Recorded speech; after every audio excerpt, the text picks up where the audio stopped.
তো রাসূলুল্লাহ সাল্লাল্লাহু আলাইহি সাল্লাম বলেন, যেই ব্যক্তি বেদাতি কর্মকাণ্ড করবে সে হাউজে কাউসারের পানি থেকে বঞ্চিত হবে। দলিল সহিহ বুখারীর বর্ণনা 6583 এবং 6584 নম্বর হাদিস। এই দুই হাদিসটা, দুটোটা হাদিস মিলিয়ে হাদিসটা শুনাই। قال رسول الله صلى الله عليه وسلم انا فرطكم على الحوض। কিয়ামতের ময়দানে তোমাদের আগে আগে আমি হাউজে কাউসারের পারে চলে যাব। মান মাররা আলাইয়া শারিবা ওয়া মান শারিবা লাম ইয়াজমা আবাদা। আমার সামনে দিয়ে আমার যে কোনো উম্মত যাবে, অতিক্রম করা মাত্রই আমার কাউসারের পানি পান করবে।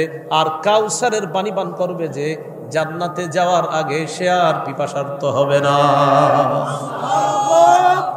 নবীজি বলেন, আমি কাউসারের পারে দাঁড়িয়ে থাকবো, আমার পাশ দিয়ে যে অতিক্রম করবে সে কাউসার পান করবে, আর কাউসার যে পান করবে সে জান্নাতে যাওয়ার আগে আর পিপাসার্ত হবে না। এতটুকু বুঝছেন না সবাই? এবার কি করে দেখেন, সুম্মা লা ইয়ারিদান্না আলাইয়া আকওয়াম আ'রিফুহুম ওয়া ইয়া'রিফুনানি।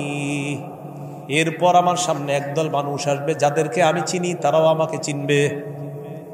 তো নিয়ম অনুযায়ী যাদেরকে আমি চিনবো তারা আমার উম্মত, আর তারাও আমাকে চিনবে, আমি তাদের নবী।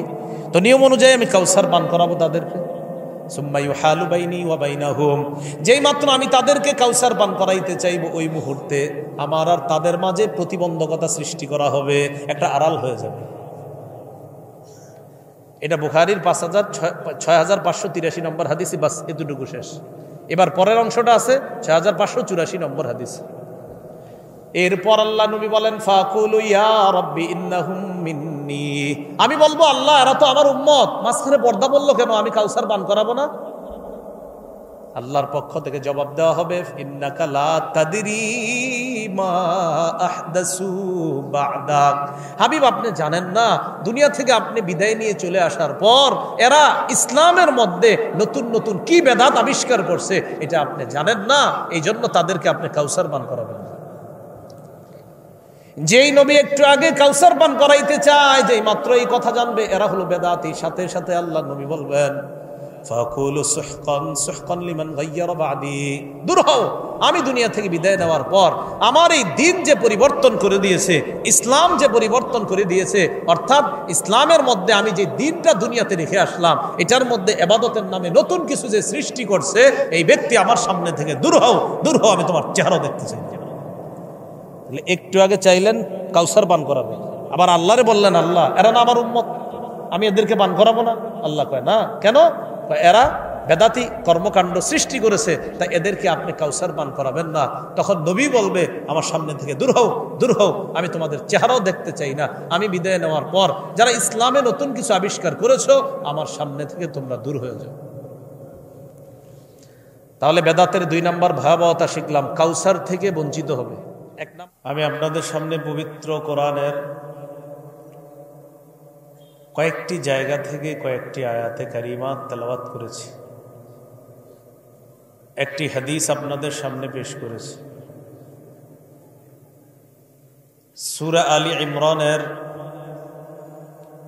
19 নম্বর আয়াতে আল্লাহ তাআলা বলেন, ইন্নাদ-দীনা ইনদাল্লাহিল ইসলাম। নিশ্চয়ই আল্লাহর কাছে দিন হলো ইসলাম। আল্লাহ তাআলা অন্য আয়াতে বলেন, ওয়ামাই ইয়াবতাগি গায়রাল ইসলামি দীনা।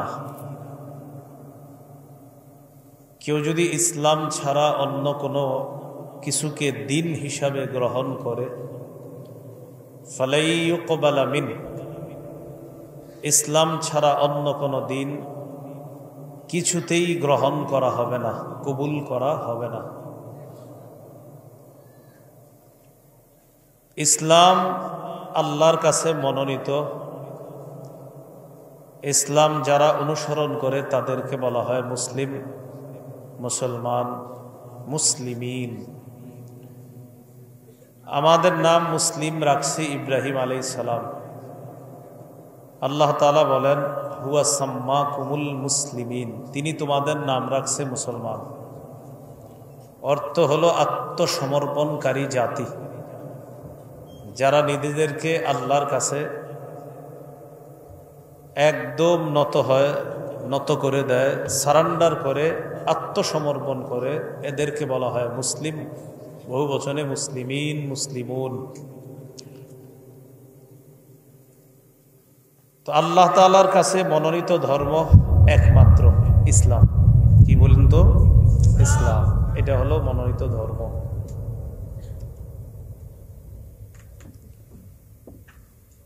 রাসূলুল্লাহ সাল্লাল্লাহু আলাইহি ওয়াসাল্লাম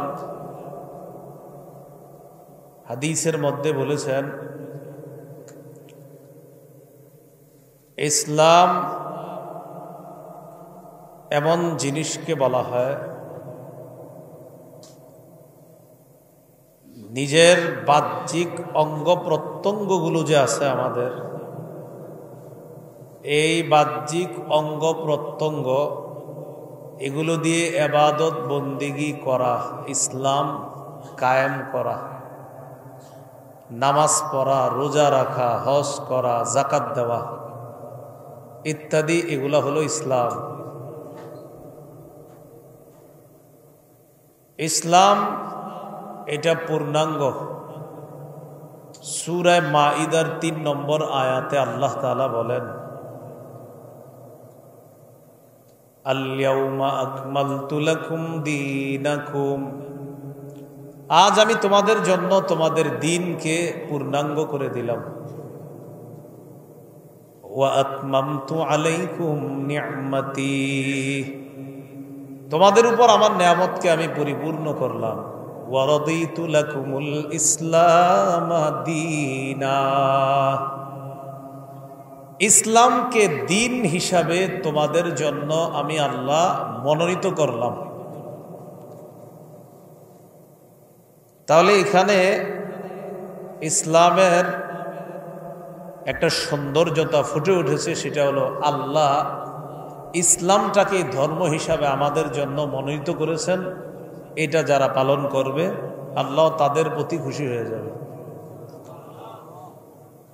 ইসলামের একটা জীবন ব্যবস্থা আছে, পালন করার জন্য একটা কিতাব আছে, এই কিতাবের নাম কোরআন। কোরআনের মধ্যে এমন কিছু নাই যে আল্লাহ লিখে দেয় নাই। সূরা আনআমের ৩৮ নম্বর আয়াতে আল্লাহ তাআলা বলেন, মা ফাররাতনা ফিল কিতাবি মিন শাই, আমি এই কিতাবের মধ্যে এমন কিছু নাই যা লিপিবদ্ধ করি নাই, সব লিপিবদ্ধ করে দিচ্ছি। সূরা নাহলের ৮৯ নম্বর আয়াতে আল্লাহ তাআলা বলেন, ওয়ানাজ্জালনা আলাইকাল কিতাবা তিবয়ানাল লিকুল্লি শাই, সব জিনিসের ব্যাখ্যা করে স্পষ্ট বর্ণনা দিয়ে কোরআন আমি আপনার উপর নাজিল করছি। নবীকে বলতেছে। আব্দুল্লাহ ইবনে আব্বাস রাদিয়াল্লাহু তাআলা আনহুমা বলেন, লাউ দাআলি ইকালু বাঈর লাওয়াজাদতুহু ফি কিতাবিল্লাহ, আমার যদি ওটের রশিও হারায়া যায়, এই রশি খোঁজার সমাধান কি, এই রশি কিভাবে আমি খুঁজে পাবো, এটার সমাধানও কোরআনে তালাশ করে আমি খুঁজে বের করে নিই। এখন আসেন কোরআনের মধ্যে কিভাবে এটার ব্যাখ্যা। কোরআনের বাস্তব ব্যাখ্যার নাম হাদিস। সূরা হাশরের ৭ নম্বর আয়াতে আল্লাহ তাআলা বলেন, মা আতাকুমুর রাসূলু ফাখুযুহ, রাসূল সাল্লাল্লাহু আলাইহি সাল্লাম তোমাদেরকে যা দেন তা গ্রহণ করো। ওয়া মা নাহাকুম আনহু ফান্তাহু, তিনি যা থেকে নিষেধ করেন তা থেকে বিরত থাকো।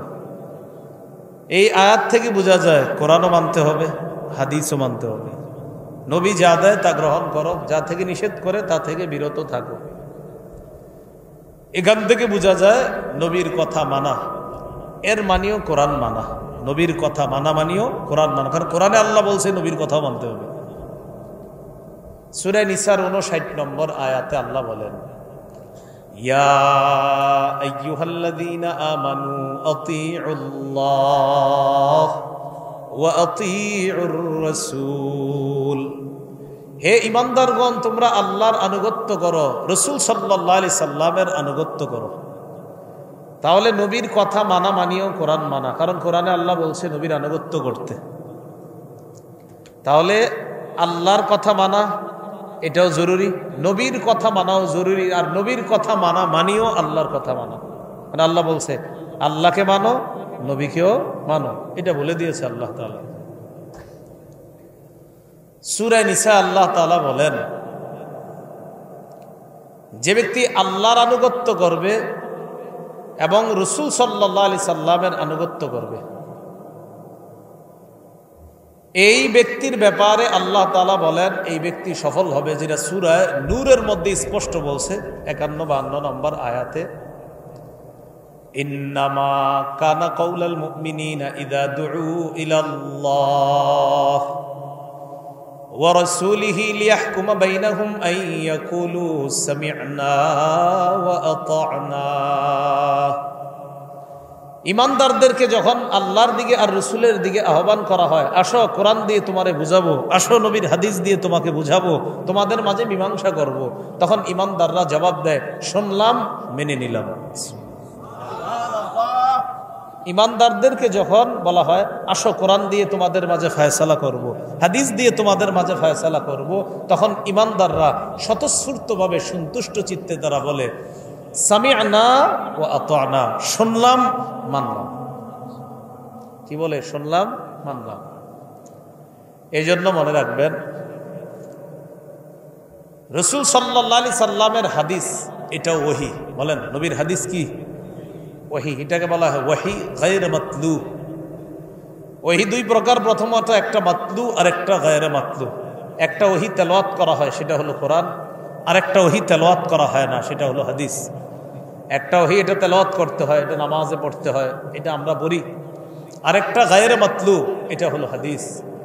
নবীর হাদিস, নবীর বক্তব্য, ওহী দলিল।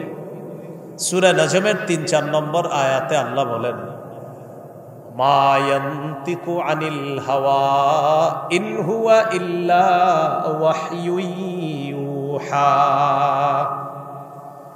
মুহাম্মদ সাল্লাল্লাহু আলাইহি সাল্লাম উনি নিজের থেকে কিছু বলে না, মন মতো কিছু বলে না। ইন হুয়া ইল্লা ওয়াহয়ুন ইউহা, তিনি তাই বলেন যা ওহী হিসাবে তার কাছে আসে, সেটাই তিনি বলেন। তাহলে নবীর হাদিস এটা ওহী।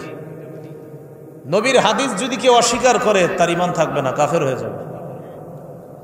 সূরা আলী ইমরানের 32 নম্বর আয়াতে আল্লাহ তাআলা বলেন কুল আতিউল্লাহ ওয়ার রাসূল ফাইন তাওয়াল্লাউ ফাইন্নাল্লাহা লা ইউহিব্বুল কাফিরিন। নবী আপনি বলেন তোমরা আল্লাহর আনুগত্য করো, রসুলের আনুগত্য করো। এই কথা বলার পরেও যদি তারা আল্লাহকে আর তার রসুলকে না মানে, এরা হবে কাফের, আর এই কাফেরদেরকে আল্লাহ ভালোবাসেন না। কোরআন অস্বীকার করা যেমন কুফরি, নবীর হাদিস অস্বীকার করাও কুফরি। এই জন্য কেউ যদি বলে শুধু কোরআন মানি, হাদিস মানবো না, ঈমান থাকবে না। কেন? হাদিস ছাড়া নামাজ যে জোহর 4 রাকাত, এটা প্রমাণ করা যাবে না। এশার নামাজ যে ফরজ 4 রাকাত, হাদিস ছাড়া প্রমাণ করা যাবে না। ফজরের নামাজ যে ফরজ 2 রাকাত, জোহর ফরজ 4 রাকাত, আসর ফরজ 4 রাকাত, মাগরিব ফরজ 3 রাকাত, এটা হাদিস ছাড়া প্রমাণ করা যাবে না। অতএব হাদিস অস্বীকার করা মানে হলো এই নামাজের এই অংশগুলো অস্বীকার করা। অতএব হাদিস অস্বীকার করা এটাও কাফের হয়ে যাওয়া। আর মনে রাখবেন হাদিস যারা অস্বীকার করে, ছলে বলে কৌশলে তাদের মূল টার্গেট উম্মতকে কিভাবে নামাজ থেকে দূরে সরানো যায়। কারণ কোরআনে কোথাও লেখা নাই জোহর নামাজ 4 রাকাত। কোরআনে আছে রুকু করো, সিজদা করো। সূরা হজের 77-78 নম্বর আয়াতে আছে উবুদু, ইবাদত করো, ওয়ারকাউ, রুকু করো, ওয়াসজুদু, সিজদা করো। ইরকাউ ওয়াসজুদু ওয়াবুদু, রুকু করো, সিজদা করো, ইবাদত করো। কিভাবে করো এই কথাটা সেখানে নাই। এভাবে যে রুকু করবা আর এভাবে সিজদা করবা এটা হাদিসে আছে। তাহলে হাদিস অস্বীকার করলে কাফের হয়ে যাওয়া। এই জন্য খুব সাবধান, কারো ফাঁদে পা দিয়েন না। আপনারা ইলেকট্রনিক মিডিয়া চালান তো, ফা দিয়েন না কারো। আপনারা বুঝাবে এইভাবে বুঝাবে, বুঝাইতে বুঝাইতে সহিহ বুখারীর 349 নম্বর হাদিস নিজে অস্বীকার করবে, আপনারা অস্বীকার করায় ছাড়াবে। কোন কিতাব? সহিহ বুখারীর 49 নম্বর হাদিসে আছে, মেরাজ থেকে নবী 50 ওয়াক্ত নামাজ নিয়ে আসছে। মুসা নবী বললেন, কি দিছে আল্লাহ? কয় 50 ওয়াক্ত নামাজ। মুসা নবী বললেন, ইন্না উম্মাতাকা লা ইতিকুন, আপনার উম্মত পারবে না 50 ওয়াক্ত পড়তে, কমায় আনেন। ইরজি ইলা রব্বিক, রবের কাছে যান, ফাসআলহু তাখফিফ, গিয়ে বলেন কমায়া দিতে। আল্লাহর কাছে গেছে, কমায়া দিস। আবার সাক্ষাৎ মুসা নবীর সাথে, কয় ওয়াক্ত? কয় 45। কয় পারবে না, আবার যান। এভাবে যাইতে আসতে 45 ওয়াক্ত কমাইছে। 5 5 5 5, কোনো বর্ণনায় 10ও আছে। 10 করে করে শেষে 5 কমায়া 45 কমাইছে। আছে কয় ওয়াক্ত? আর মুসা নবী কয় ওয়াক্ত? কয় 5 ওয়াক্ত। এটাও পারবে না, যান কমায়া নেন। মুসা নবীর কথা কিন্তু সত্য। আপনারা যেভাবে চুপচাপ আছেন, মনে হয় যে সবাই পরে 5 ওয়াক্ত। মানে এমনি চুপচাপ বুঝায়, হুজুর না, মুসা নবী কইলে হবো নাকি, আমরা তো পড়ি সবাই। মুসা নবী সত্য কথাই বলছে যে আপনার উম্মত 5 ওয়াক্ত পড়বে না সবাই, তো সঠিক, একদম সঠিক কথা বলছে। তো আমাদের নবী বললেন, ইস্তাহিয়াইতু মির রব্বি, আমার লজ্জা করতেছে আর কমায় আনতে। 5 ওয়াক্ত নিয়েই রওনা করি দুনিয়ার দিকে। রওনা করছে, আল্লাহ বলে দিলেন, লা ইউবাদদালুল কাউলু লাদাইয়া, হাবিব আমার কথার পরিবর্তন হবে না। 50 ওয়াক্ত দিয়েছিলাম, যদি 50 ওয়াক্ত পড়তো সওয়াব 50 ওয়াক্তের ছিল। আমার কথার পরিবর্তন হবে না। আপনার উম্মতকে 5 ওয়াক্ত বলেন, সওয়াব 50 ওয়াক্তই ঠিক থাকবে। হাদিস অস্বীকারী যারা, তারা এই জায়গায় এসে কয় এটা একটা আন্দাজি কথা, এটা নাকি ইমাম বুখারী মিথ্যা কথা ঢুকাই দিয়েছে এখানে। এটা হাদিস অস্বীকারীদের একটা অভিযোগ। এবং এই অস্বীকারী কারা? যাদের এই দেশে গুরু মনে করা হয়, হাদিস অস্বীকারী দলের এই গুরুদের একজনের বক্তব্য এটা। এই জন্য সাবধান, এই ফাঁদে পা দিবেন না। হাদিস অস্বীকার করলেও কাফের হয়ে যাবে। আল্লাহ হেফাজত করেন। সূরা নিসার 80 নম্বর আয়াতে আছে, নবীর কথা মানা মানি আল্লাহকে মানা। সুবহানাল্লাহ। আল্লাহ বলেন, মাইয়ুতির রাসূল ফাকাদ আতা আল্লাহ, যে ব্যক্তি আল্লাহকে যে ব্যক্তি রাসূলকে মানবে, মাইয়ুতির রাসূল, যে নবীর আনুগত্য করবে, তার হাদিসের আদেশ নিষেধগুলা যে মানবে, ফাকাদ আতা আল্লাহ, সে আল্লাহকে মানলো। কাকে মানলো? আল্লাহ। এইগুলো আজকের আলোচনার ভূমিকা। তাহলে আল্লাহর কাছে মনোনীত ধর্মের নাম কি? ইসলাম পালনের জন্য একটা কিতাব আছে, কি নাম? কোরআন। কোরআনের ব্যাখ্যা বোঝার জন্য কিছু বিষয় আছে, এগুলোর নাম কি? হাদিস।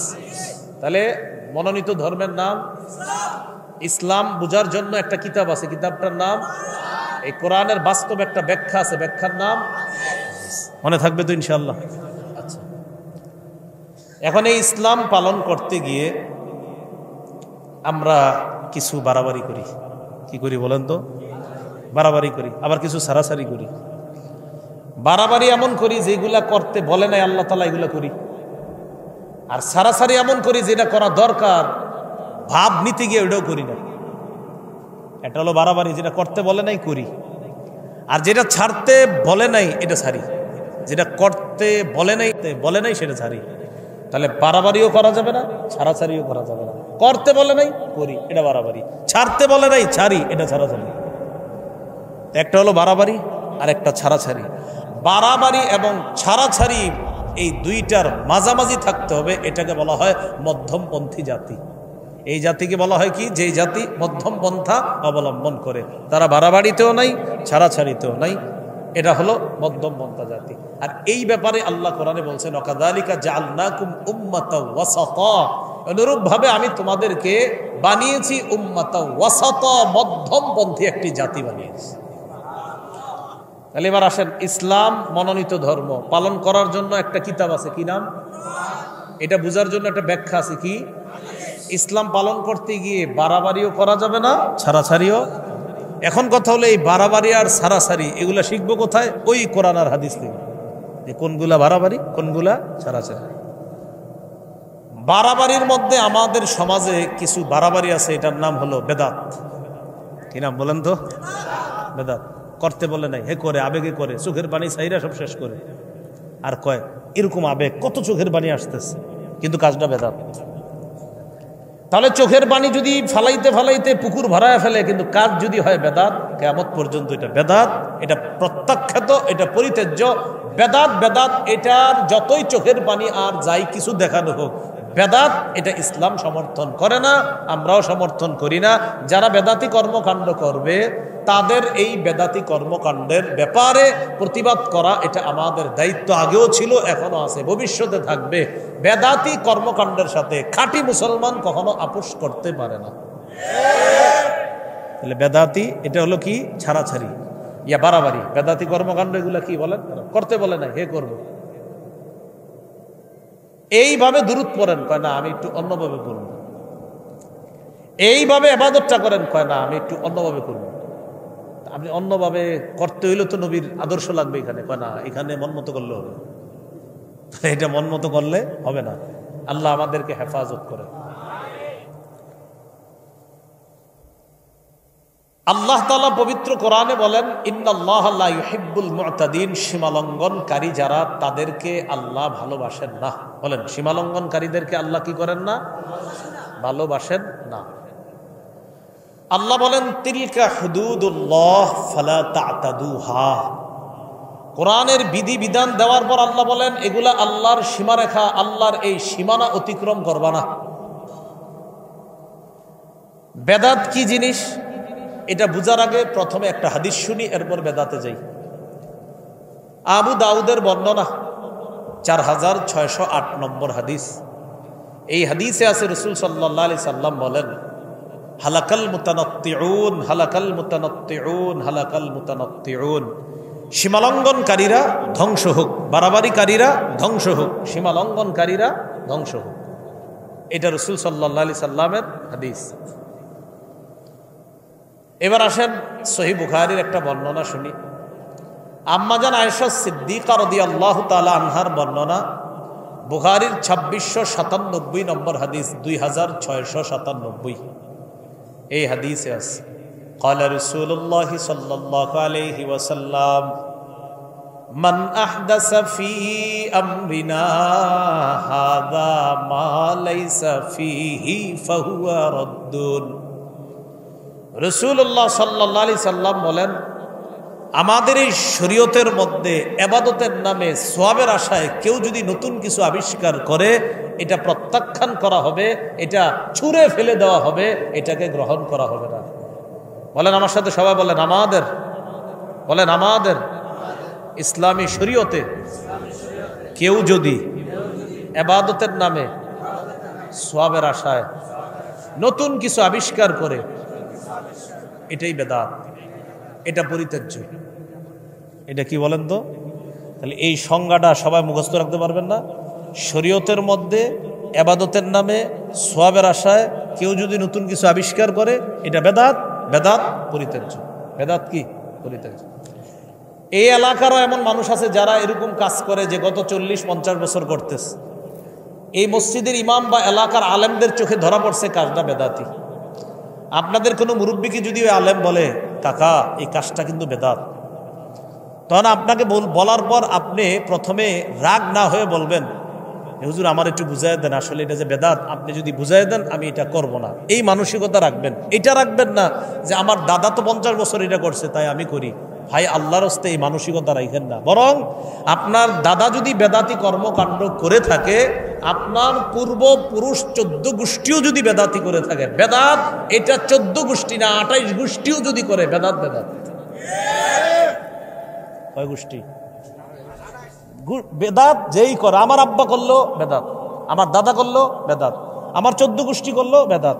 কোন আলেম যদি নতুন করে বলে, চাচা আপনি এই কাজটা যে করতেছেন এটা বেদাত, এটা করেন না, এটা করলে এটা ইসলামী শরীয়তের মধ্যে এই কাজটা নাই, আপনি যদি করেন এটার নাম হবে পথভ্রষ্টতা। আবু দাউদ নাসাইর বর্ণনা আসছে এই পথভ্রষ্টতার ঠিকানা জাহান্নাম। কাকা আমি তো চাই আপনি এই কাজটা জেনে শুনে এটা করেন না। আপনারা যারা আছেন এই মানসিকতা রাখেন যে কোনো আলেম যদি আমার ওই বেদাতি ভুলটা ধরায়া দেয়, আমি ওই বেদাত কাজ পরিহার করে আমি সঠিকটা পালন করব ইনশাআল্লাহ। এই মানসিকতা কি সবাই রাখেন? এখন তো ইনশাল্লাহ কালকেই তো বলবেন হুজুরে আপনার চাকরি শেষ। হ্যাঁ, খতিব সাহেব বেদাত নিয়ে আলোচনা করছে, বিকালবেলা আপনি চলে যান। কি হইল? এই মানসিকতা রাখেন না। এবার আমি মূল আলোচনায় ঢুকি, খুব মন দিয়ে শুনেন। বেদাতের ভয়াবহতা। বেদাতের 1 নম্বর ভয়াবহতা, বেদাতি তার বেদাতি কর্মকাণ্ড না ছাড়া পর্যন্ত তার তওবা আল্লাহ কবুল করে না। এই ভয়াবহতাটা মনে রাখবেন। বেদাতি যেই ব্যক্তি বেদাতি কর্মকাণ্ড করে সে তার বেদাতি কাজটাকে না ছাড়া পর্যন্ত তার তওবা আল্লাহ কবুল করবেন না।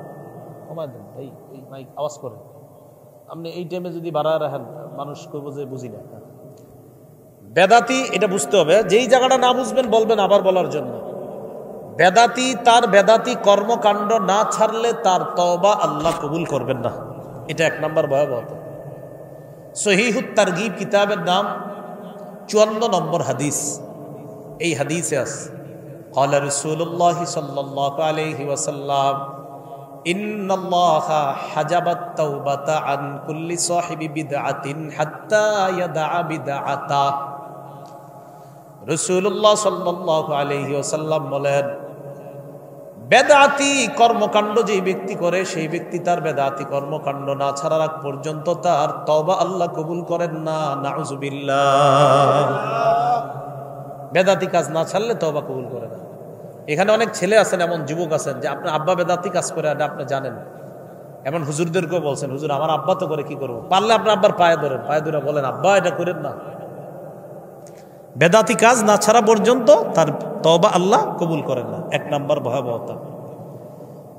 বেদাতের 2 নাম্বার ভয়াবহতা, বেদাতি ব্যক্তি যতই বলুক যে আমি নবীরে খুব মহব্বত করি, কিন্তু রসুল বলছে তুমি আমার হাউজে কাউসারের পানি পান করতে পারবে না। বেদাতি ব্যক্তি যতই বলুক যে আমি নবীর মহব্বত করি, যেমন নবীর মহব্বত করে এরকম দাবিদারদের অনেকে বলে নবীর প্রেমের কোনো দলিল লাগে না। কি বলে? নবীর প্রেমের, এটা কয়ার পরে আপনার যত উল্লাপাল্লা কাজ করে নবীর প্রেমের দলিল লাগে না। ওয়াহাবিরা বলে নবীর প্রেম কি জিনিস, তো এই কথা বইলা আমাদেরকে বইলা বলে কি নবীর প্রেমের কি আবার দলিল লাগে কিনা। আমরা বলি রাসূল সাল্লাল্লাহু আলাইহি সাল্লামকে আমরা ওইভাবে মহব্বত করব যেইভাবে সাহাবীরা মহব্বত করছে।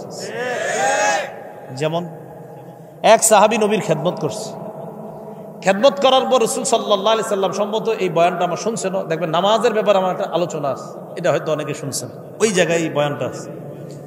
নবীর এক সাহাবী নবীর খেদমত করছে, ওযুর পানি আগায় দিছে, তো দেওয়ার পর নবী সাল্লাল্লাহু আলাইহি সাল্লাম তার সাহাবীকে বললেন, সাল, এই তুমি আমার কাছে কিছু চাও, তুমি যা চাইবে তাই দেওয়া হবে।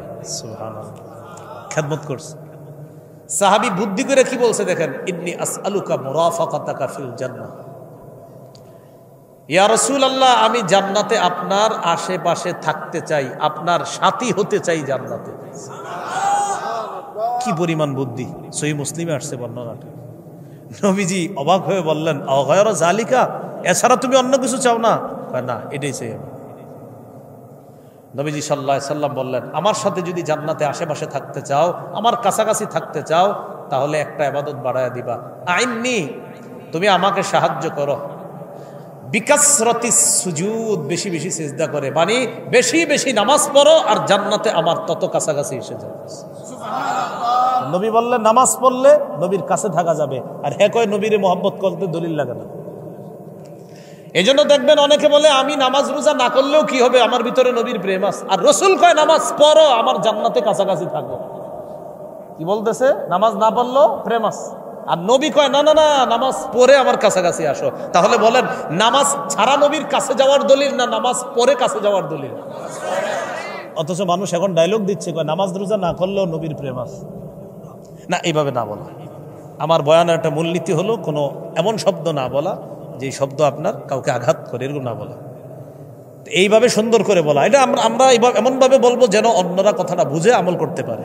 দেখেন, নামাজ পড়া হলো নবীর মহব্বতের দলিল, অথচ বলছি কি যে নামাজ না পড়লেও নবীর প্রেম আছে। আর রসুল বলছে না না, নামাজ পড়ে আমার কাছাকাছি আসো, আর সে বলতেছে না আমি নামাজ ছাইরাও নবীর প্রেম আছে। সম্পূর্ণ আলাদা হয়ে গেল না?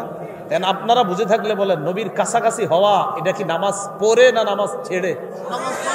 এই তো বুঝে আসছে। আল্লাহ কথাগুলো বোঝার তৌফিক দান। তো রাসূলুল্লাহ সাল্লাল্লাহু আলাইহি সাল্লাম বলেন, যেই ব্যক্তি বেদাতি কর্মকাণ্ড করবে সে হাউজে কাউসারের পানি থেকে বঞ্চিত হবে। দলিল সহিহ বুখারীর বর্ণনা 6583 এবং 6584 নম্বর হাদিস। এই দুই হাদিসটা, দুটোটা হাদিস মিলিয়ে হাদিসটা শুনাই। قال رسول الله صلى الله عليه وسلم আনা ফারাতুকুম আলাল হাউজ, কিয়ামতের ময়দানে তোমাদের আগে আগে আমি হাউজে কাউসারের পারে চলে যাব। মান মাররা আলাইয়া শারিবা ওয়া মান শারিবা লাম ইয়াজমা আবাদা, আমার সামনে দিয়ে আমার যে কোনো উম্মত যাবে, অতিক্রম করা মাত্রই আমার কাউসারের পানি পান করবে, আর কাউসারের পানি পান করবে যে জান্নাতে যাওয়ার আগে সে আর পিপাসার্ত হবে না। নবীজি বলেন, আমি কাউসারের পারে দাঁড়িয়ে থাকবো, আমার পাশ দিয়ে যে অতিক্রম করবে সে কাউসার পান করবে, আর কাউসার যে পান করবে সে জান্নাতে যাওয়ার আগে আর পিপাসার্ত হবে না। এতটুকু বুঝছেন না সবাই? এবার কি করে দেখেন, সুম্মা লা ইয়ারিদান্না আলাইয়া আকওয়াম আ'রিফুহুম ওয়া ইয়া'রিফুনানি, এরপর আমার সামনে একদল মানুষ আসবে যাদেরকে আমি চিনি তারাও আমাকে চিনবে। তো নিয়ম অনুযায়ী যাদেরকে আমি চিনবো তারা আমার উম্মত, আর তারাও আমাকে চিনবে, আমি তাদের নবী। তো নিয়ম অনুযায়ী আমি কাউসার পান করাবো তাদেরকে। সুম্মা ইউহালু বাইনি ওয়া বাইনাহুম, যেই মাত্র আমি তাদেরকে কাউসার পান করাইতে চাইবো ওই মুহূর্তে আমার আর তাদের মাঝে প্রতিবন্ধকতা সৃষ্টি করা হবে, একটা আড়াল হয়ে যাবে। এটা বুখারীর 6583 নম্বর হাদিস। বাস এতটুকু শেষ। এবার পরের অংশটা আছে 6584 নম্বর হাদিস। এরপর আল্লাহ নবী বলেন, ফাকুলু ইয়া রাব্বি ইন্নাহুম মিন্নি, আমি বলবো আল্লাহ এরা তো আমার উম্মত, মাঝখানে পর্দা বললো কেন, আমি কাউসার পান করাবো না? আল্লাহর পক্ষ থেকে জবাব দেওয়া হবে, ইন্নাকা লা তাদরি মা আহদাসু বা'দাক, হাবিব আপনি জানেন না দুনিয়া থেকে আপনি বিদায় নিয়ে চলে আসার পর এরা ইসলামের মধ্যে নতুন নতুন কি বেদাত আবিষ্কার করছে, এটা আপনি জানেন না, এই জন্য তাদেরকে আপনি কাউসার পান করাবেন না। যেই নবী একটু আগে কাউসার পান করাইতে চায়, যেই মাত্র এই কথা জানবে এরা হলো বেদাতি, সাথে সাথে আল্লাহ নবী বলবেন, ফাকুলু সুহকান সুহকান লিমান গায়্যারা বাদি, দূর হও, আমি দুনিয়া থেকে বিদায় নেওয়ার পর আমার এই দিন যে পরিবর্তন করে দিয়েছে, ইসলাম যে পরিবর্তন করে দিয়েছে, অর্থাৎ ইসলামের মধ্যে আমি যে দিনটা দুনিয়াতে রেখে আসলাম এটার মধ্যে ইবাদতের নামে নতুন কিছু যে সৃষ্টি করছে, এই ব্যক্তি আমার সামনে থেকে দূর হও, দূর হও, আমি তোমার চেহারা দেখতে চাই না। একটু আগে চাইলেন কাউসার পান করাবে, আবার আল্লাহরে বললেন, আল্লাহ এরা না আমার উম্মত, আমি এদেরকে পান করাবো না? আল্লাহ কয় না, কেন? এরা বেদাতি কর্মকাণ্ড সৃষ্টি করেছে, তাই এদেরকে আপনি কাউসার পান করাবেন না। তখন নবী বলবে, আমার সামনে থেকে দূর হও, দূর হও, আমি তোমাদের চেহারাও দেখতে চাই না। আমি বিদায় নেওয়ার পর যারা ইসলামে নতুন কিছু আবিষ্কার করেছো আমার সামনে থেকে তোমরা দূর হয়ে যাও। তাহলে বেদাতের 2 নাম্বার ভয়াবহতা শিখলাম, কাউসার থেকে বঞ্চিত হবে। 1 নাম্বার তওবা কবুল হবে না, 2 নাম্বার হাউজে কাউসার থেকে বঞ্চিত। বেদাতের 3 নাম্বার ভয়াবহতা, এটা আমার সাথে বলতে হবে। বলেন, যে বেদাত কাজ করে, বলেন, যে বেদাতিকে আশ্রয় দেয়। 1 হলো নিজে বেদাতি কর্মকাণ্ড করে, 2 বেদাতিকে আশ্রয় দেয়। যেমন আপনি আপনার এলাকার 1 ঘন্টা জমিন দিয়ে দিলেন, হযরত আপনি একটা খানকা করেন আর বেদাত সাপ্লাই করেন, বসেন। কথার কথা, আপনারা তো বিভিন্ন কিছু বানান, আর এই বানানোর গ্রানটা কিন্তু ভৈরব ব্রিজের পর থেকে শুরু হয়ে যায়। কথার কথা, এখন আপনি একটা জিনিস বানাইলেন, একটা জিনিস বানানোর জন্য কাউরে বললেন যে এইখানে আপনারা জায়গা দিয়ে দিলাম, আপনি সাপ্লাই যা দেওয়ার এখান থেকে দেন। 1 নিজে বেদাতগিরি করলেন, 2 বেদাত সাপ্লাই দেওয়ার জন্য কাউরে সুযোগ করে দিলেন। উভয়ের উপর আল্লাহর অভিশাপ, ফেরেশতাদের অভিশাপ, দুনিয়ার সব মুসলমানদের অভিশাপ। দলিল সহিহ বুখারীর 3172 নম্বর হাদিস। এই হাদিসের মধ্যে আছে, ক্বালা রাসূলুল্লাহ সাল্লাল্লাহু আলাইহি ওয়াসাল্লাম, মান আহদাসা ফিহা হাদাসান আও আওয়া মুহদিসা ফাআলাইহি লা'নাতুল্লাহ ওয়াল মালাইকা ওয়ান নাসি আজমাইন। যে ব্যক্তি বেদাতি কাজ করে আর কোন বেদাতিকে যে আশ্রয় দেয়, যে ব্যক্তি বেদাতি কাজ করে অথবা কোন বেদাতিকে আশ্রয় দেয়, তার উপর আল্লাহর অভিশাপ, ওয়াল মালাইকা ফেরেশতাদের অভিশাপ, ওয়ান নাসি আজমাইন সারা দুনিয়ার সকল মানুষের অভিশাপ। কাকারা, চাচারা, ভাইয়েরা, আমার বাবার বয়সীরা হাতে পায়ে ধরে বলি, বেদাতি কাজ করেন না, বেদাতি কর্মকাণ্ড করবেন না। ওলামায়ে কেরাম কিন্তু আপনাদেরকে পার্সোনালিও বুঝায় যে এই কাজটা বেদাতি। আপনারা কিন্তু জবাব দেন এইভাবে, হুজুর সব বুঝি, আমার দাদাই কি কাজটা খারাপ করে গেছে, শেষ এইটা কইয়া কাইটা পড়ে। এটা কয়ে কেটে পরে শেষ নেশ। আব্বা কি ভুল করে গেছে, এটা কয়ে কাটে। আব্বাই কি ভুল করছে, এই জবাবটা কাদের ছিল জানেন? কোরআন খুললেন, এই জবাবটা ছিল কাফেরদের। কাদের ছিল? ইব্রাহিম নবী দাওয়াত দিলেন, তোমরা কাদের ইবাদত করো? উফিল্লাকুম ওয়ালিমা তা'বুদুনা মিন দুনিল্লাহ, আফসোস তোমাদের জন্য আর যাদের ইবাদত করো। এইগুলা বুঝাইতে বুঝাইতে এরাও বুঝছে যে আসলে আমরা অন্যায় করতেছি। এগুলা বুঝছে, বুঝার পর সর্বশেষ জবাব দেখি, ওয়াজাদনা আবাআনা কাযালিকা ইয়াফআলুন। ইব্রাহিম তোমার সব কথা বুঝছি, এবার আর কিছু বুঝতে চাই না, আমগো বাপ দাদাদেরকে এইগুলা করতে দেখছি তাই আমরাও করব। কাফেররা সর্বশেষ জবাব। ইব্রাহিম নবী যুক্তি দিয়ে বুঝাই দিছে, এই যে ইবাদত করতেছো, যাদের সামনে মাথা ঝুঁকাইতেছো, উনি জানেন আপনারা সবগুলারে একদম সাইজ কইরা একটারে ঠিক রাখছে। তো সবাই আসছে, আসার পর কয় কে করলো? ইব্রাহিম নবী কয় কে করছে বুঝো না? বাল ফাআলাহু কাবীরুহুম হাযা, তাদের বড়টা করছে। বড়টা দ্বারা উনি বুঝাইছে নিজেরে, এরা বুঝছে ওইটা। ফাসআলুহুম ইন কানু ইয়ানতিকুন। তো যেই খোদাগুলারে এই জায়গায় পড়ে রয়েছে, এখন জিজ্ঞাসা করো, কথা বলতে পারলে এরাই তো জবাব দিবে, তোমরা না তাদের ইবাদত করো। এখন তারা চিন্তা করলো তাদেরকে জিজ্ঞাসা করবো। সুম্মা নুকিসু আলা রুউসিহিম, মাথা নিচের দিকে করে তারা মনে মনে বলতে লাগলো, লাকাদ আলিমতা মা হাউলা ইয়ানতিকুন। চিন্তা করলো আসলেই তো ঠিক, এরা কি কথা বলতে পারে? এবার দেখেন মাথা উঠে ইব্রাহিম নবীর কয়, ইব্রাহিম তুমি তো জানো এরা যে কথা বলতে পারে না। কি কই দেখেন, ইব্রাহিম তুমি তো জানো এরা যে কথা বলতে পারে না। ইব্রাহিম ইন্না লিল্লাহ, ও যারা কথা বলতে পারে না এদেরকে আপনারা খোদা মানেন?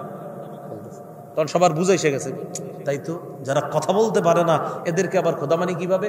সব বুঝ আসার পর সর্বশেষ কথা, তুমি যা বুঝার বুঝাও, আব্বারা করছে আমরাও করি। তো ইমাম সাহেবও বুঝায় পার্সোনালি, খতিব সাহেবও বুঝায়, এলাকার আলেমরা বুঝায় যে এটা বেদাত, এটা করেন না। সর্বশেষ জবাবটা দেয়, আঙ্গু দাদা কি ভুল করছে? এই জবাব আজকে থেকে আর দিন না। উনি যদি কইরা থাকে দোয়া করেন যে আল্লাহ যেন মাফ করে দেয়, যে আল্লাহ এটা তো উনি না বুঝা করছে, এই জন্য এইভাবে বলেন আল্লাহ মাফ করেন। কিন্তু আপনি বুঝা শুনে কেন বেদাত করবেন? তাহলে 3 নাম্বার, যে বেদাতগিরি করে, বেদাতিকে আশ্রয় দেয়, তার উপর আল্লাহর অভিশাপ, ফেরেশতার অভিশাপ, সকল মানুষের অভিশাপ। আল্লাহ বেদাতি কর্মকাণ্ড থেকে আমাদেরকে হেফাজত করেন। 4 নাম্বার, যেই ব্যক্তি বেদাত করে, যেই এলাকায় একটা বেদাত নতুন করে চালু হয় আর ওই বেদাত যদি প্রচার প্রসার হয়ে যায়, ওই এলাকা থেকে একটা প্রতিষ্ঠিত সুন্নত আল্লাহ উঠায় দেয়। বেদাতের 4 নাম্বার সবচেয়ে ভয়ঙ্কর ভয়াবহতা, কোন এলাকায় যদি একটা বেদাত প্রতিষ্ঠিত হয়, ওই এলাকা থেকে একটা সুন্নত আল্লাহ উঠায় দেয়। এই সুন্নত আর কিয়ামতের আগে তাদের কাছে আল্লাহ ফিরায় দেয় না। এই জন্য এলাকার উলামায়ে কেরামের কাছে আমার দাবি, এবং আপনারাও তাদেরকে সহযোগিতা করবেন, এই এলাকায় যদি কোনো বেদাত প্রতিষ্ঠিত হয়, আপনারা সম্মিলিতভাবে ওই প্রতিষ্ঠিত বেদাতকে দূর করবেন। পারবেন ইনশাআল্লাহ? না হয় খেয়াল রাখবেন যে আল্লাহ রসুলের সুন্নত একটা আল্লাহ উঠায় নিবে, যেই সুন্নতটা কিয়ামতের আগে আল্লাহর ফিরাইয়া দিবেন। সুনানে দারিমির বর্ণনা 94 নম্বর হাদিস, মুকদ্দিমার মধ্যে আনছে হাদিসটা। قال رسول الله صلى الله عليه وسلم ما ابتدع قوم في دينهم بدعة إلا نزع الله من سنتهم سنة ثم لا يعيدها إليهم إلى يوم القيامة।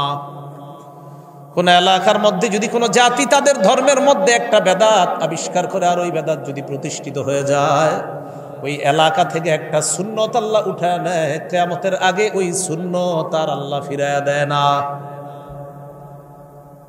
মেসওয়াক করার সংখ্যা কি হুজুর কমছে না বাড়ছে? কমতেছে দিন দিন। এত চোখ মেসওয়াকের ওয়াজ তো প্রতি ওয়াজেই, হয়তো আজকে আসরের পরে কেউ কইছে মেসওয়াক করতে, বা মাগরিবের পরে বলছে, কমছে কেন? ওই যে আমগো অন্য দিক দিয়ে সমস্যা, জন্য আল্লাহ তাআলা ওই তৌফিক দিতেছে না যে তোমাদের এলাকা বেদাত, তো সুন্নতের তৌফিক কেমনি পাইবে? এটা হলো 4 নাম্বার ভয়াবহতা। একটা বেদাত হবে, একটা সুন্নত আল্লাহ উঠাই নেবে। আরেকটা হাদিস শুনেন, ইবনে মাজার 2865 নম্বর হাদিস, 2865। قال رسول الله صلى الله عليه وسلم إنه سيلي أمركم من بعد رجال يطفئون السنة। নবীজি বলেন, আমার পর তোমাদের ধর্মীয় নেতা হবে এমন এমন মানুষ, যেই মানুষগুলা সুন্নতরে মিটায়া দিবে, নিভায়া দিবে। তোমাদের ধর্মীয় নেতা হবে এমন এমন মানুষ, তোমাদের ধর্মীয় নেতা। আমাদের দেশেও দেখা যায় অনেকে তাদের ধর্মীয় নেতা মনে করে অমুক রে, আলেমদেরকে বাদ দিয়া এই ব্রাহ্মণবাড়িয়া কত বড় বড় মাদ্রাসা, এগুলা বাদ দিয়া হ্যাঁ কি করে এমন এক ব্যক্তিকে মনে করে হ্যার জন্য দলিল কয় না, সে যেটা বলবে এটাই, হ্যাঁ না চাইলেও এটাই সঠিক। কথার কথা আর কি, না চাইলে সঠিক, যা বলে এটাই সঠিক। অথচ কত বড় বড় মাদ্রাসা আছে না আশেপাশে, এই মাদ্রাসা থাকার পরে মাদ্রাসার ওলামা একরাম বুঝাই দিতেছে এটা কিন্তু বেদাত। না আমগো হুজুরে করছে, আপনি কইলে এটা। নবীজি বলেন আমার পরে তোমাদের ধর্মীয় নেতা এমন কিছু মানুষ হবে, মানে ধর্মের নেতৃত্ব বলতে দেখবেন আমাদের দেশের নিয়ম হলো বিভিন্ন মানুষের অনুসারী থাকে, তো অনুসারীদের প্রধান যে হে যেটা করবে অনুসারী এটা করবে। তো এই অনুসারীদের প্রধান কি করবে, তারা ইউতফিউনা সুন্নাহ, সুন্নতকে নিভাইয়া দিবে। সুন্নতকে কি করবে, একদম। দুই, ওয়াইহদিসুনা বিদআ, বেদাত আবিষ্কার করবে, বেদাতি কর্মকাণ্ড করবে, আর জোরে জোরে গলা আওয়াজ দিয়ে বলবে ওয়াহাবিদেরকে পারলে বললেন আমার এই চ্যালেঞ্জ গ্রহণ করতে, এরকম বলবে। আল্লাহ হেফাজত করেন, আমি কারো নাম বলছি। এরপরে দেখবেন আবার এই বয়ান নিয়ে ভিডিও বানাবে যে হ্যাঁ আম করে কইছে, তো আপনারা করলে তো আমনে করে কইছি। আমার বক্তব্যের একটা মূলনীতি হলো এরকম, আমি কাউরে বলবো না, কিন্তু কেউ যদি গায়ের উপরে নেয় তখন আমি বলি ও আচ্ছা আমি তো এই ওয়াজ করছি, আপনি কি বেদাত করেন? যদি বলেন হ্যাঁ, তো ওয়াজ তো আপনারই করছি, যদি বলেন না তো ওয়াজ তো আপনার জন্য না। আজকের এই বেদাতি ওয়াজটা আপনার, এই বেদাতি কথা, এই যে বেদাত কাজ যারা করে এরা যদি বলে হুজুরে আমগরে কইতেছে, তো বলবেন তাহলে আপনি বেদাত করেন? যদি কয় হ্যাঁ, তাহলে ভাই এটা ছেড়ে দেন। যদি বলেন না, তো ওয়াজ তো আপনার জন্য না, আপনি টেনশন করেন না, ভবিষ্যতে বেদাতি করেন না, যারা করে এদেরকে আমরা ফিরাইতে হবে, শেষ। সহজ বিষয়। রাসূলুল্লাহ সাল্লাল্লাহু আলাইহি সাল্লাম বলেন তোমাদের নেতৃত্ব দিবে এমন মানুষরা ইউতফিউনা সুন্নাহ, সুন্নতকে মিটায়ে দিবে, ওয়া ইউহদিসুনা বিদআ, বেদাতি কর্মকাণ্ড চালু করবে, ওয়া ইউআখিরুনা সালাতা আন মাওয়াকিতিহা, নির্ধারিত সময়ে নামাজ পড়বে না, কোনো মতে গিয়ে শেষ টাইমে একটা ঠোকর মারবে। আল্লাহু আকবার। আব্দুল্লাহ ইবনে মাসউদ রাদিয়াল্লাহু তাআলা আনহু বললেন কাইফা বি ইন আদরাকতুহুম, হুজুর এই জাতীয় লোক যদি আমি পাই আমি কি করব? এখন আমরা বলেন যে আমরা যদি এই জাতীয় লোক পাই কি করব? বলেন সবাই, বলেন সবাই, আমরা যদি, বলেন আমরা যদি এই জাতীয় মানুষ পাই কি করণীয়? নবীর সাহাবী বলছে আমি যদি এই জাতীয় মানুষ পাই তো কি করব?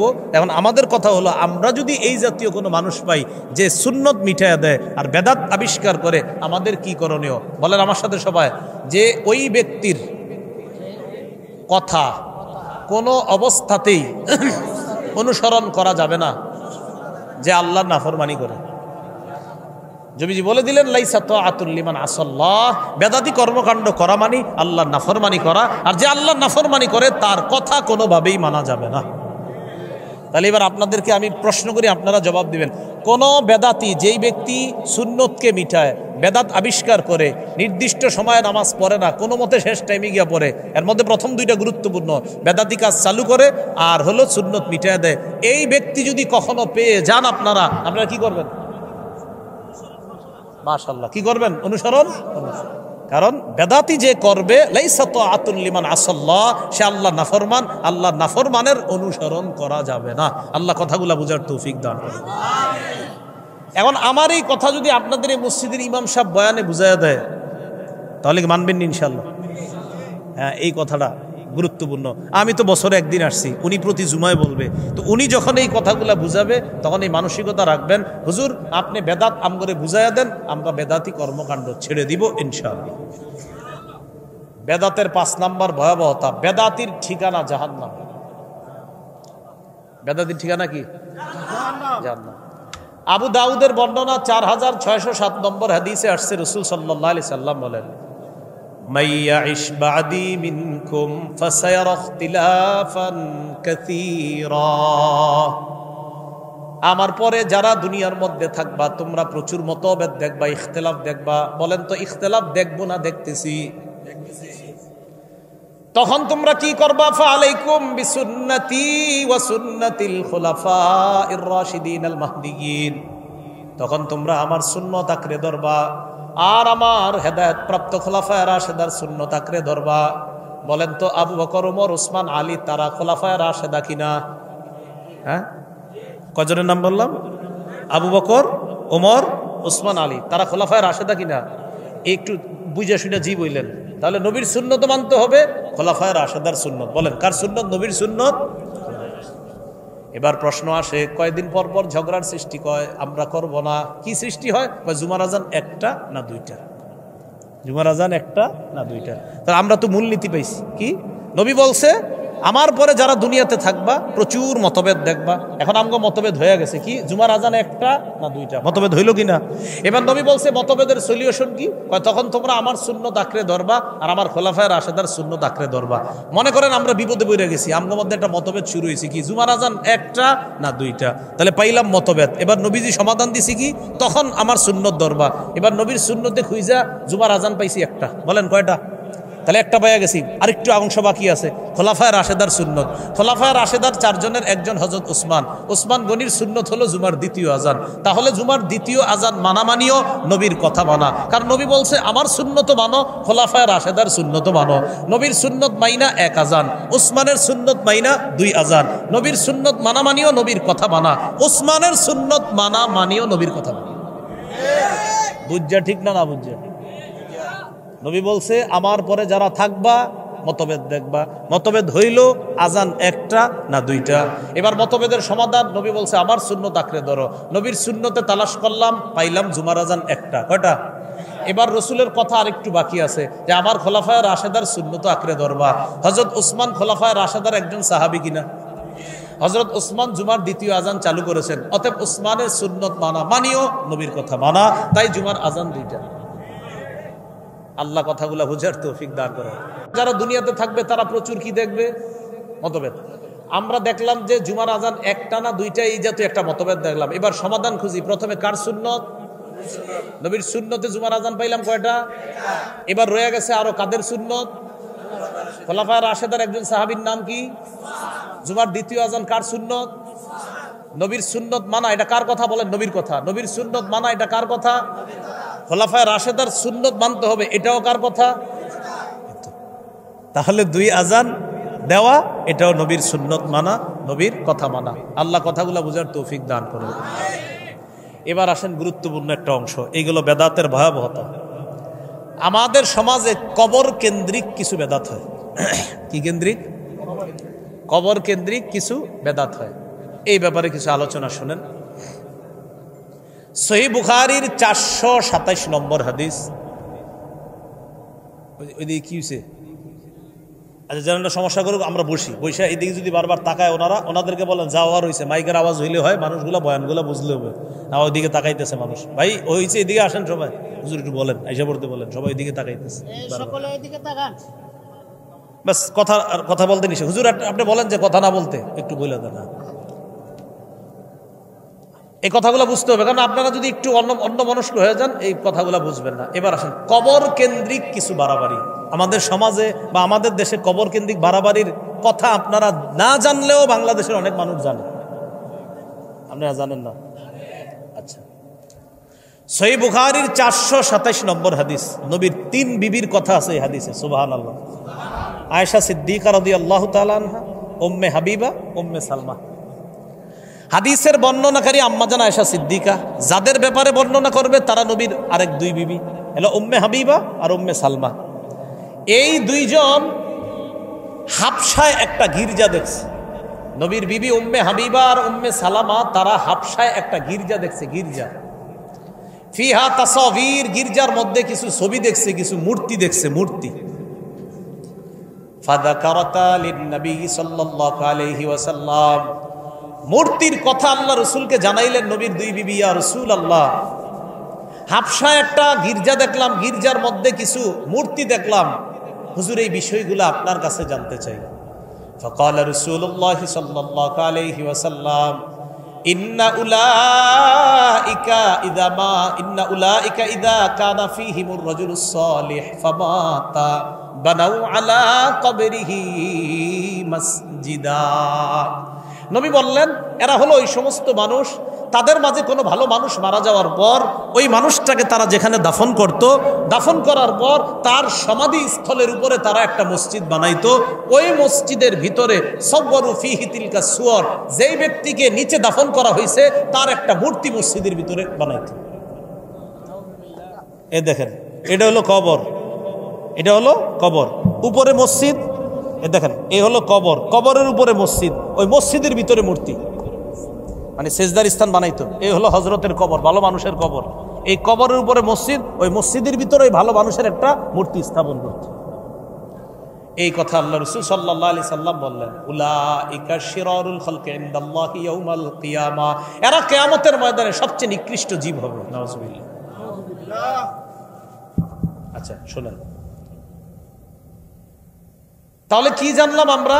কবর কেন্দ্রিক যে মসজিদ বানায়, এই মসজিদ কবরের উপরে বানানোটা এটা অনুৎসাহিত করছে নবীজি।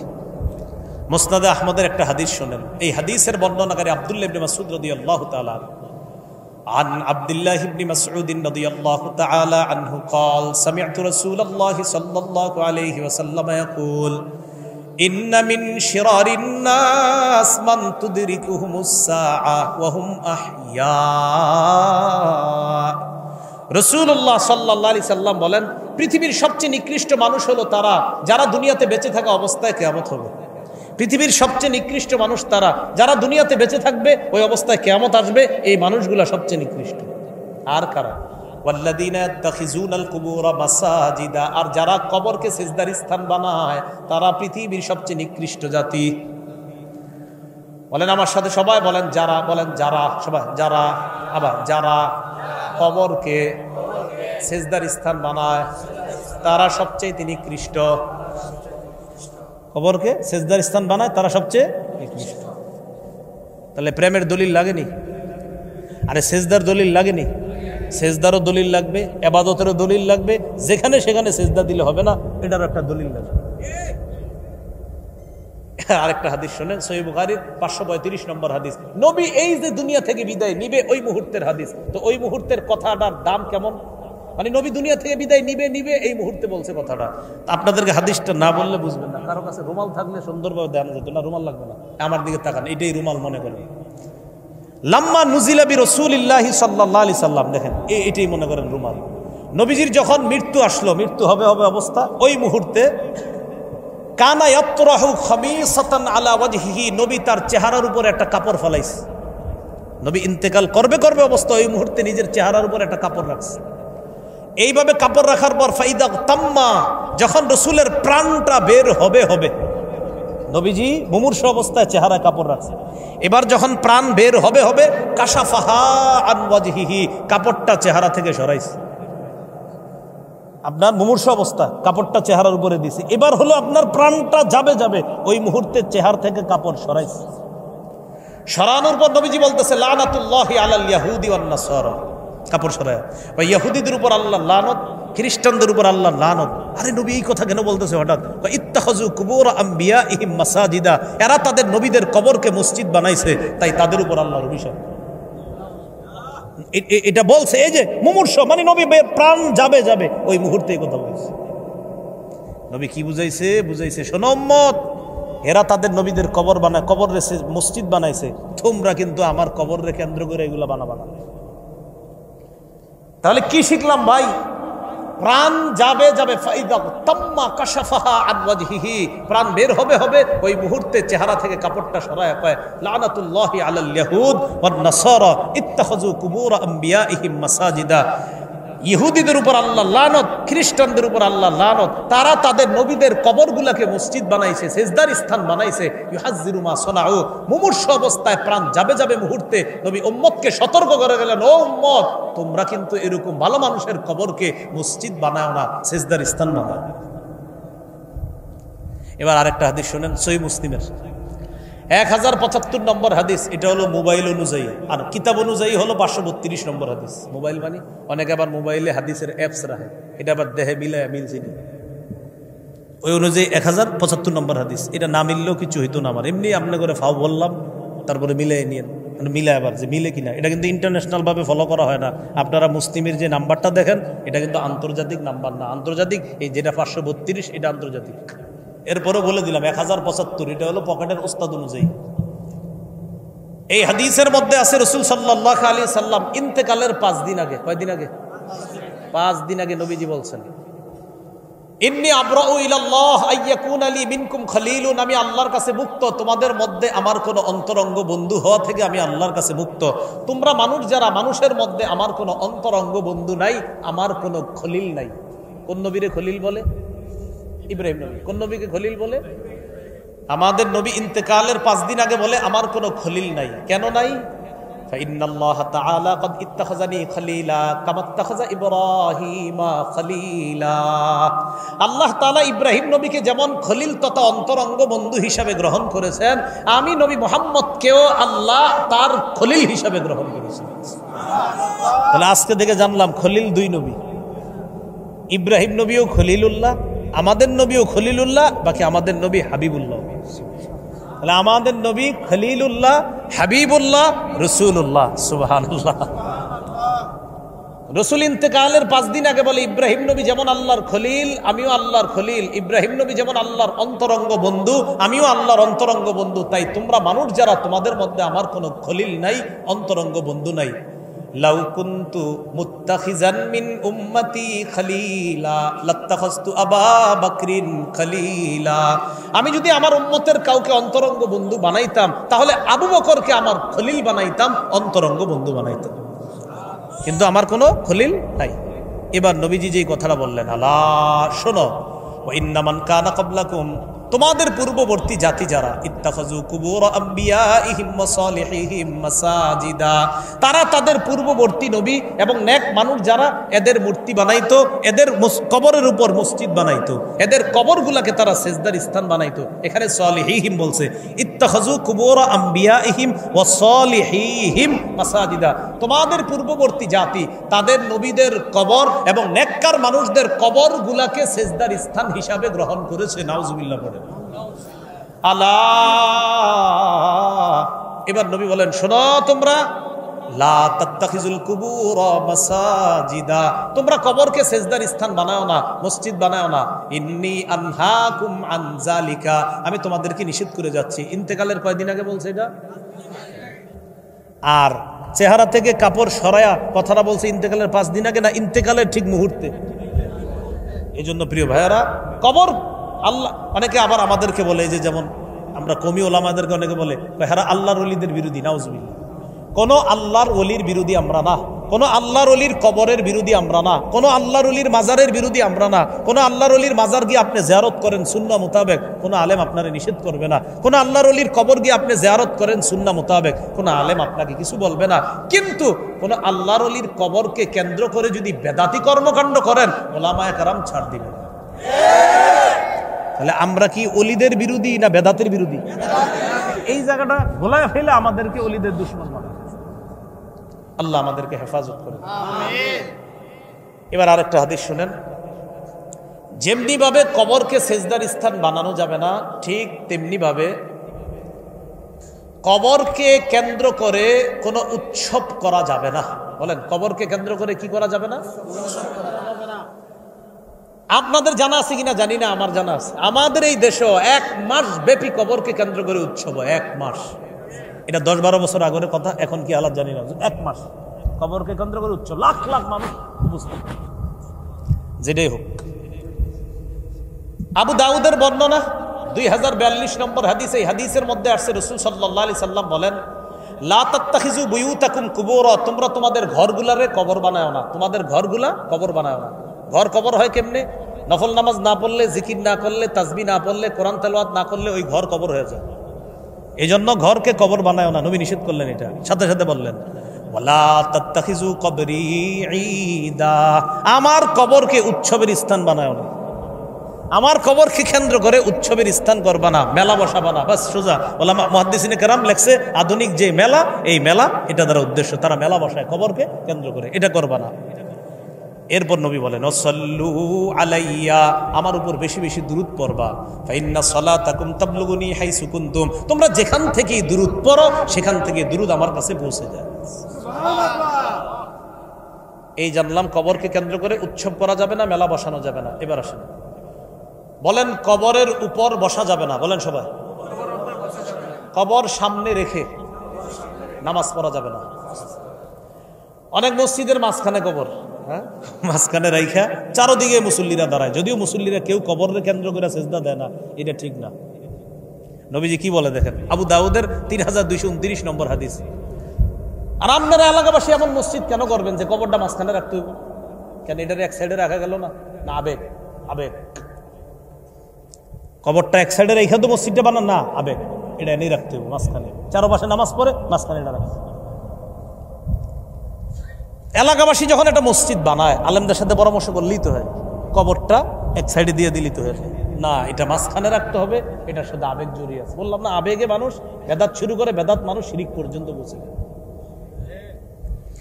আবু দাউদের 3229 নম্বর হাদিস। এই হাদিসের মধ্যে রাসূল সাল্লাল্লাহু আলাইহি সাল্লাম বলেন, লা তাজলিসু আলাল কুবুর, তোমরা কবরের উপর বসবা না, ওয়ালা তুসাল্লু ইলাইহা, কবর সামনে রেখে নামাজ পড়বা না। কবরের দিকে মুখ করে নামাজ পড় মানে আপনি একদম কবর সামনে। আর এটা মানে অর্থাৎ উদ্দেশ্য হলো মাকসাদ, আপনি আসলে কারে সিজদা দেন? নবী উদ্দেশ্য হলো নবীর, তুমি কবরওয়ালারে আবার সিজদা দিচ্ছ না তো। তো আমার কথা হলো, এরকম মসজিদ কেন বানানো যে মাঝখানে কবর রাখলাম আমি, আর এটার সামনে গিয়ে আমার নামাজ পড়তে হবে? এরকম কেন রাখতেছে? তো রাসূলুল্লাহ সাল্লাল্লাহু আলাইহি সাল্লাম বললেন, লা তাজলিসু আলাল কুবুর, কবরের উপর বসবা না, ওয়ালা তুসাল্লু ইলাইহা, ওই দিকে ফিরে এটারে সামনে রাইখা নামাজও পড়বা না। আল্লাহ আমাদের সকলকে বেদাত থেকে এবং কবর কেন্দ্রিক বেদাত থেকে হেফাজত করেন, আমিন। সর্বশেষ কথা, বেদাত থেকে বাঁচার কি উপায়? বেদাত থেকে বাঁচার উপায় এক কথায় রাসূল সাল্লাল্লাহু আলাইহি সাল্লামের পূর্ণ আনুগত্য করা। বেদাত থেকে বাঁচার একমাত্র উপায় নবীর আনুগত্য করা। হুজুর নবী তো নাই, তাহলে কার আনুগত্য? নবীর সুন্নত মেনে নেওয়া, শেষ।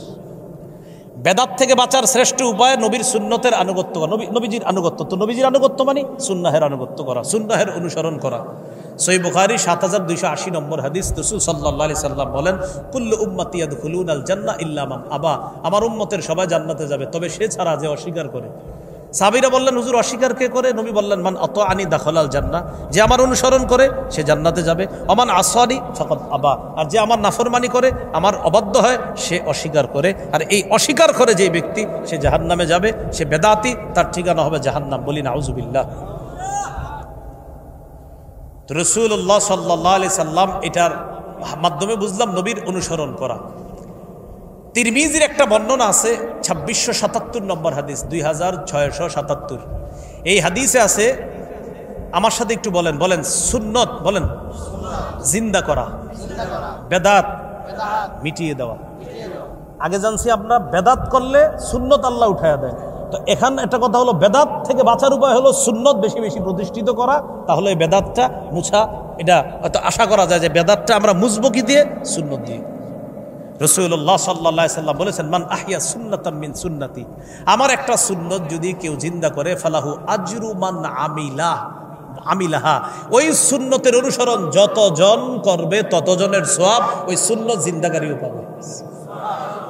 মিন গায়রি আইয়ুনতাকাসা, ফি রিওয়ায়া আইয়ানকুসা মিন উজুরিহিম শাই, তাদের আমলনামা থেকে সওয়াব কাটা হবে না। যারা সুন্নতটা মানবে তাদের সওয়াবটা থেকে যাবে, ওই সমপরিমাণ সওয়াব সুন্নত জিন্দাকারীও পাবে।